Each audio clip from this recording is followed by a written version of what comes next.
যতদূর চোখ যায় থই থই পানি, মাঝে অসংখ্য ছোট ছোট দ্বীপের মতো জেগে আছে কাঠের ছোট ছোট বাড়ি। হঠাৎ দেখলে মনে হবে কোনো মায়াপুরী। চোখ জুড়ানো এই দৃশ্য আফ্রিকার বেনিনের গ্যানভি গ্রামের। নৌকোয় হ্রদের মাঝে ভাসমান গ্রাম গ্যানভিতে নেই মাটির কোনো পথ বা সবুজ মাঠ।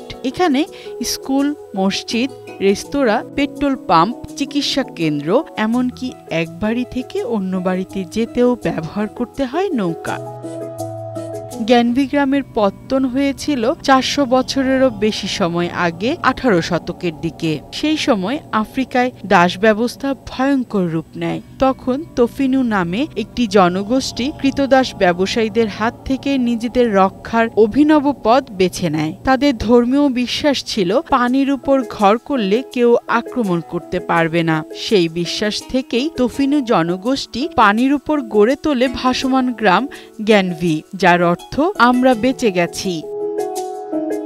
শতাব্দীর পর শতাব্দী ধরে এখানকার মানুষের জীবন জড়িয়ে আছে এই হ্রদের সাথে। গ্রামটির বেশিরভাগ অধিবাসী মৎস্যজীবী। 45,000-এরও বেশি জনসংখ্যা নিয়ে বিশ্বের বৃহত্তম ভাসমান গ্রাম গ্যানভি পর্যটকদের কাছেও জনপ্রিয় এক গন্তব্য।